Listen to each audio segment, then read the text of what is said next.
Hi friends, இன்றைக்கி வந்து ஒரு சூப்பரான வீடியோ தாங்க. என் பையனுக்கு வந்து காரமே இல்லாமல் மீன் குழம்பு சிம்பிளாக எப்படி செய்வேன்னு சொல்லி பார்க்கலாம். பார்த்தீங்கன்னா இவன் தூங்கிட்டு இருக்கான். கிளைமேட் ரொம்ப மோசமாக இருக்கிறனால இன்றைக்கி சீக்கிரமாகவே தூங்க ஆரம்பிச்சிட்டான். கட்டலில் இருந்த எல்லா பாய் தலகாணி எல்லாம் எடுத்து கீழே வீசிட்டு அவர் மட்டும் கட்டலில் வந்து ஃப்ரீயாக படுத்து தூங்கிட்டு இருக்காரு. விளையாடிட்டு இருந்தவன் பார்த்தீங்கன்னா எல்லாத்தையும் எடுத்து இங்கே வந்து இப்படி தூக்கி எல்லாத்தையும் போட்டுட்டு விளையாட்டு பொருள்லாம் அள்ளி போட்டுட்டு அங்கே போய் படுத்து தூங்கிட்டு இருக்கான். ஸோ இதெல்லாம் வந்து அப்புறமா எடுத்து வச்சுக்கலான்னு நான் கிச்சனுக்கு வந்து சமைக்க வந்துட்டேன். ஸோ காலையில் வந்து லஞ்ச் பாக்ஸுக்கு பார்த்தீங்கன்னா வெரைட்டி ரைஸ் தாங்க கொடுத்து விட்டேன். அது கொஞ்சம் இருக்குது. அது போக ஒயிட் ரைஸ் வந்து கொஞ்சம் இருக்குது. ஸோ அதுக்கு வந்து கத்திரிக்காய் வச்சு சாப்பிட்டுக்கலாம் அப்படின்னு சொல்லிட்டு கத்திரிக்காய் கிரேவி வந்து பண்ணுறதுக்காக ஒரு அடுப்பில் வந்து பண்ணிகிட்ருக்கேன். இந்த அடுப்பில் பார்த்தீங்கன்னா தம்பிக்கு வந்து மீன் குழம்பு வச்சு ஊட்டிடலாம் அப்படின்னு சொல்லிட்டு வாங்கிட்டு வந்த மீனில் பார்த்தீங்கன்னா நாங்கள் வந்து எடுத்துகிட்டு அவனுக்கு 2 பீஸ் மட்டும் குழம்பு வைக்கிறதுக்காக எடுத்து வச்சுருந்தேன். ஸோ அதுதான் வைக்கலாம் அப்படின்ட்டு ஒரு கடாயில் எண்ணெய் சேர்த்துக்கலாம். எண்ணெய் சேர்த்துட்டு அதில் கொஞ்சமாக கடுகு, கொஞ்சமாக சீரகம், கொஞ்சமாக சோம்பு வந்து சேர்த்து பொரிய விட்டுக்கலாங்க. சென்டர் பீஸாக பார்த்தீங்கன்னா 2 பீஸ் வந்து மீன் வந்து நான் எடுத்து வச்சுருந்தேன். இது வந்து பார்த்தீங்கன்னா நெய் மீனுங்க. ஸோ இதுதான் வந்து எடுத்து வச்சுருந்தேன். இப்போ இதை வந்து சைடில் வச்சிடலாம். சைடில் வச்சுட்டு அடுத்து வந்து வெங்காயம் சேர்த்துக்கலாங்க. ஒரு சின்ன சைஸ் வெங்காயத்தை வந்து இந்த மாதிரி சின்னதாக வந்து கட் பண்ணி சேர்த்துருக்கேன். இதில் ஒரு பாதி கொத்த அளவுக்கு கருவேப்பிலை சேர்த்துக்கிறேங்க. சேர்த்துட்டு நல்லா வந்து இந்த மாதிரி வதக்கி விடலாம். நல்லா எண்ணெயிலே பார்த்தீங்கன்னா இந்த மாதிரி நல்லா வதங்கி வந்த பின்னாடி அடுத்து வந்து இதில் தக்காளி சேர்த்துக்கலாங்க. நான் வந்து தக்காளி வந்து ஒரு மீடியம் சைஸ் தக்காளி வந்து அப்படியே சேர்த்துக்கிறேன். நம்ம இதில் புளியெல்லாம் சேர்க்க தேவையில்ல, குழந்தைக்குங்கிறனால புளி தேவையில்ல.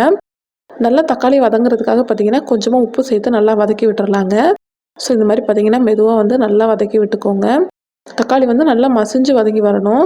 பாருங்கள், தக்காளி இந்த அளவுக்கு நல்லா மசிஞ்சு வதங்கி வந்துருச்சு. அடுத்து வந்து இதில் வந்து மிளகாய் தூள் சேர்க்கணுங்க. ஸோ நான் வந்து மல்லித்தூள், கரம் மசாலா அந்த மாதிரிலாம் வந்து எப்போவுமே சேர்க்க மாட்டேன்.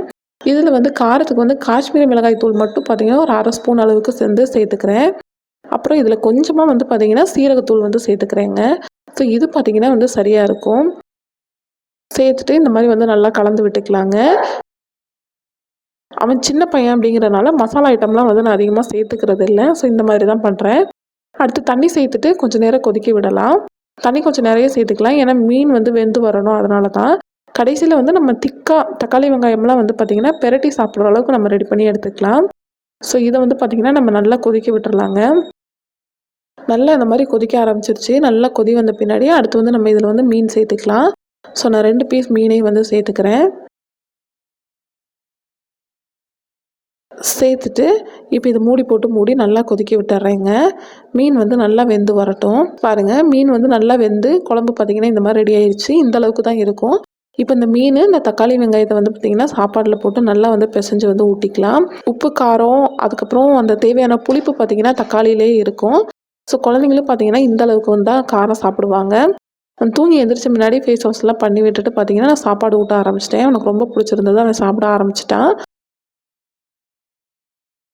ஸோ இந்த சிம்பிளான மீன் குழம்பு வந்து நீங்கள் உங்களுக்கு குழந்தைங்க இருந்தால் செஞ்சு கொடுங்க. காரம் இல்லாமல் நல்லா வந்து விரும்பி வந்து சாப்பிட்டுப்பாங்க.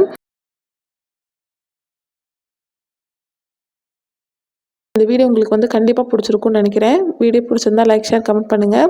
மறக்காமல் சேனலை சப்ஸ்கிரைப் பண்ணுங்கள். இதே மாதிரி இன்னொரு வீடியோவில் பார்க்கலாம். Bye friends.